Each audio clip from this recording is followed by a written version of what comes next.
When I lost my job and had to move out of my apartment, my life took a downward turn. For months, I had been crashing on friends' couches, but I knew I couldn't keep doing that. Desperate, I began frantically searching for shared housing, browsing through various rental websites and apps. Finally, an ad caught my eye. A man named Eric was renting out a room in his two-story house in the suburbs. The rent was incredibly cheap, even below the market rate. It was the only option I could afford. The ad mentioned that Eric wasn't home most of the time, so the tenant would have plenty of alone time. However, he also emphasized a few rules: no guests, no smoking inside the house, and absolutely no access to the storage room on the second floor. When I went to view the house, Eric gave me a slightly strange impression. He seemed a bit reclusive, not saying much and maintaining an awkward smile throughout. The house was decent, and the room was simply furnished but functional. Eric reiterated the rules, particularly emphasizing the restriction on entering the storage room. I thought these were all manageable, so I decided to rent the room. The first week went smoothly. Eric was indeed rarely at home, and I had plenty of space and time to myself. However, during the second week, strange things started to happen. Every night, I heard faint footsteps and the sound of objects being moved upstairs, as if someone was walking around on the second floor. One late night, I got up to get a drink from the kitchen and noticed that the door to the storage room upstairs was ajar. I thought maybe Eric had forgotten to close it, but curiosity got the better of me, and I approached the door.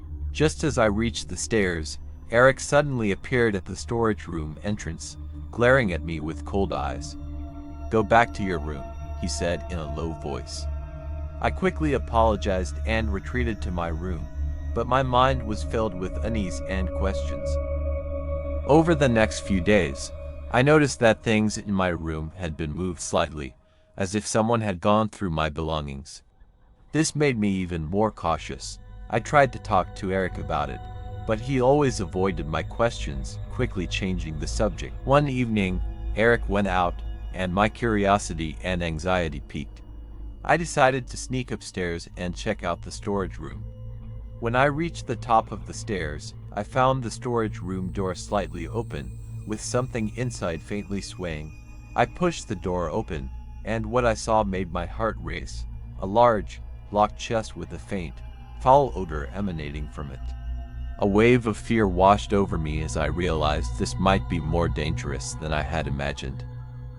Just as I was about to flee, I heard the front door open. Eric had returned. I quickly shut the storage room door and quietly returned to my room, my heart pounding. Not long after, Eric knocked on my door. His voice was low and threatening. "Did you go upstairs?" I tried to stay calm and replied, "No, I've been in my room the whole time." He paused for a moment before coldly saying, "I suggest you move out soon." Then he walked away. I barely slept that night. Early the next morning, I packed my belongings and left the house as quickly as possible. Although Eric returned part of the rent, I felt like I had narrowly escaped a potential nightmare.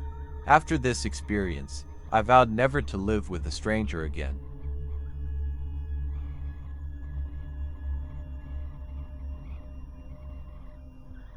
During my junior year of college, I decided to move out of the dorms and rented a reasonably priced apartment in the city center. Because the rent was high, I found someone to share the apartment through a rental website.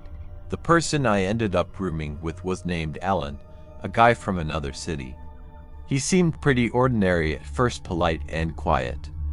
Everything was normal in the beginning. We kept to ourselves and went about our own lives. But as time went on, I began to notice some unsettling details.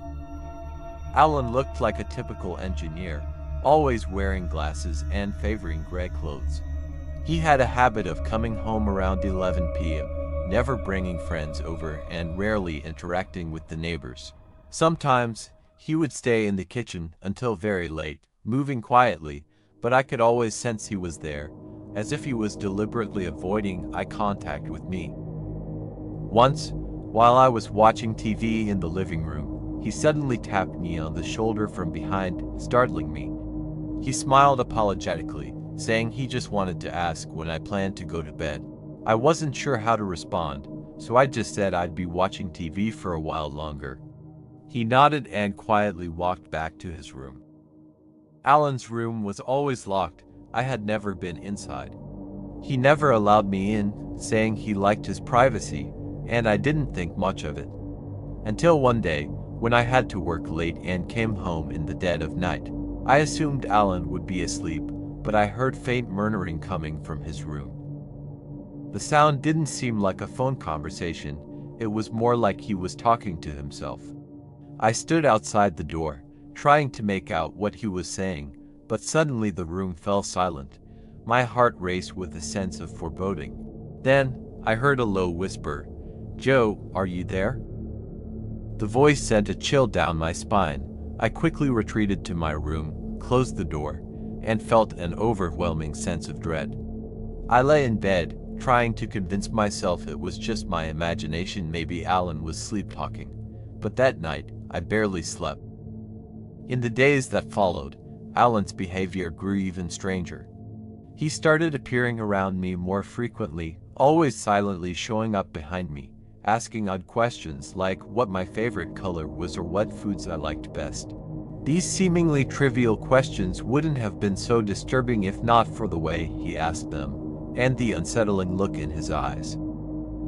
I began to suspect that Alan might be watching me, so I decided to test him. One evening, I pretended to go to bed early but secretly stayed up, standing behind my door, listening to the sounds in the living room. As I expected, Alan came out of his room not long after I turned off my lights. He stood in front of my bedroom door, not moving. I held my breath, my heart pounding so loudly I thought he might hear it. I didn't know how long he stood there before finally turning around and returning to his room without a sound. The next day, I decided to investigate Alan's room. When he wasn't home, I used a tool to pick the lock on his door. The room was neat and tidy, but what shocked me was a small computer set up in the corner, connected to multiple monitors. On the screens were live feeds of my bedroom. I was frozen with disbelief, and then I noticed a hidden camera under my bed. Everything pointed to the fact that Alan had been secretly monitoring my every move. A wave of nausea and fear washed over me. I quickly took pictures of the evidence, packed my bags, and left the apartment that very night. I didn't inform Alan, nor did I return for my deposit. I reported the incident to the police and filed a complaint with the apartment management company. Years have passed, but I can still vividly recall the image of Alan standing in front of my door that night. His face was completely expressionless, as if I were nothing more than a test subject for him to observe. Whenever I think back to that experience, a chill runs down my spine. Since then, I've never considered rooming with a stranger again.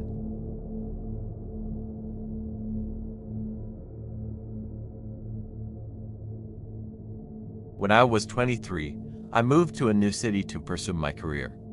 It was a quiet coastal town, known for its beautiful beaches and warm climate. However, moving meant I needed to find affordable housing. I posted ads on various rental websites looking for a roommate, and eventually, a man named Alex responded. Alex told me he had a room available in his house for a reasonable price. Despite my family's concerns about living with a stranger, I decided to check out the house because it was located downtown, just a 10-minute walk from my new workplace. When I arrived at Alex's home, I was impressed by its clean, modern design. The house looked stylish from the outside, and the interior was cozy, almost like a vacation villa. Alex gave me a brief tour and was very friendly. He explained that he was usually busy with work and wouldn't be home often, so I could enjoy a lot of privacy. The first week after moving in went smoothly. Every morning, I would walk to work in the warm sunlight, and when I returned home in the evenings, the house was empty, which gave me a sense of peace. However, things started to feel off after a few days. Whenever I returned home, I noticed that some of my belongings, which I had left neatly arranged, had been moved. At first, I thought I might be mistaken, but as it happened more frequently, I began to have doubts. One day, a few of my clothes mysteriously disappeared, which made me feel very uneasy. One evening, I came home to find the front door slightly ajar and the house dark inside. As I stepped in, I heard faint footsteps upstairs, and my heart began to race. Alex had told me he wouldn't be home that night, so why was there noise? I didn't have the courage to go upstairs and check. Instead, I quickly retreated to my room and locked the door. That night, I had trouble sleeping, constantly feeling like someone was moving around the house. The next morning, I received a call from a neighbor who said she had something to tell me. When we met, she informed me that Alex had a questionable history and had been reported by several women for strange behavior. She urged me to move out as soon as possible to avoid any potential danger. My heart sank. I immediately began searching for a new place to live and hurriedly packed my things to prepare for the move. However, when I told Alex I was leaving, he didn't seem upset at all. Instead, he gave me a strange smile, as if he had been expecting me to make that decision. On the last night, I locked my door early, trying to stay calm. However, around midnight, I suddenly heard a soft knock at the door, followed by a faint whispering. I didn't dare respond, instead hiding in my bed, clutching my phone, ready to call the police at any moment. Thankfully, nothing further happened that night. Early the next morning, I left the house and moved to a safer apartment in town. That experience made me realize that no matter how normal someone might appear, trust between strangers should always be handled with caution. Since then, I've vowed never to live with anyone I don't know well.